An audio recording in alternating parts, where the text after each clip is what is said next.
எல்லாருக்கும் வணக்கங்க. இன்றைக்கி பூண்டு ஊறுகாய் எப்படி செய்கிறது அப்படின்னு சொல்லி தர போகிறேன். வாங்க வீடியோக்குள்ளே போகலாம். தேவையான பொருட்கள் அதாவது பூண்டு ஒரு 50 கிராம் எடுத்திருக்கேன். அப்புறம் கடுகு ஒரு அரை டீஸ்பூன், உளுத்தம்பருப்பு அரை டீஸ்பூன் எடுத்திருக்கேன். கருவேப்பிலை சும்மா ஒரு 4 இலை எடுத்துருக்கேங்க. அப்புறம் உப்பு தேவையான அளவு, ஒரு கட்டி பூண்டு மட்டும் சும்மா அரைச்சி கொஞ்சமாக ஒரு 2 ஸ்பூன் தண்ணி விட்டு அரைச்சி வச்சுருக்கேன். அப்புறம் காரப்பொடி ஒரு டீஸ்பூன் போட்டிருக்கேன் எடுத்திருக்கேன். தனியா பொடி ஒரு 1 to 1.5 டீஸ்பூன் எடுத்திருக்கேன்.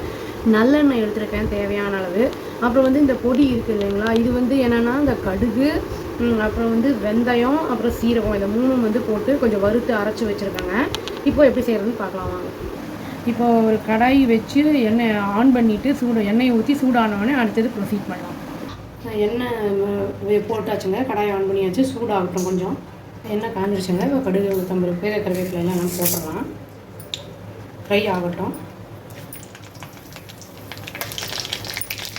இப்போ அதை வதங்கிடுச்சுங்க. இப்போ அடுத்து இது கட் பண்ணி வச்ச பூண்டை போட்டுக்கலாம். 1-2 கட் பண்ணி வச்சுருக்காங்க. கொஞ்சம் நல்லா வதங்கட்டும். கொஞ்சம் அரைச்சி வச்சுருக்கோம் இல்லைங்களா, அந்த பூண்டு விழுது, அதையும் போட்டுடலாம். இதோட இதில் கொஞ்சம் தண்ணி ஊற்றிக்கிறதுனால இதோட ஃபுல்லாக எவாப்ரேட் ஆகணும். இதெல்லாம் கெட்டு போயிருந்தது. இந்த ஸ்டேஜில் நம்ம பொடியெல்லாம் போட்டுடலாம். நம்ம ஏற்கனவே எடுத்து வச்சுருக்காங்க காரப்பொடி, தனியா பொடி, அப்புறம் அந்த கடுகு, வெந்தய பொடியெல்லாம் போட்டுடலாம். உப்பும் போட்டுடலாம். ஏன்னா கொஞ்சம் போட்டு கொஞ்சம் பொடிக்க வதங்க விடணும். நல்லா ஈவனாக மிக்ஸ் பண்ணிக்கணுங்க.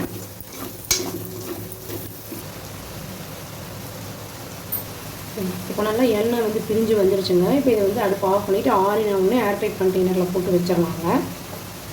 இதில் கொஞ்சம் கம்மியாக போட்டதுனால பூண்டு தான் நிறைய இருக்கிற மாதிரி இருக்கும். பட் டேஸ்ட் நல்லாயிருக்குங்க. இது அவ்வளோதாங்க, டேஸ்டியான பூண்டு ஊறுகாய் ரெடி ஆகிடுச்சு. இது நல்லெண்ணெய் தான் போடணும். ப்ரிசர்வேட்டிவ்ங்கிறனால கொஞ்சம் ரொம்ப நாள் நிற்கணும். வச்சு யூஸ் பண்ணுறோன்னா நம்மளுக்கு எண்ணெய் உப்பெல்லாம் கொஞ்சம் கூட போட்டால் தான் நிற்கும். அது தண்ணியெல்லாம் பட்டுதுன்னா ஒரு மாதிரி பூஞ்சி பிடிச்ச மாதிரி ஆகிடும், ஒரு மாதிரி ஸ்மெல் வந்துடும்.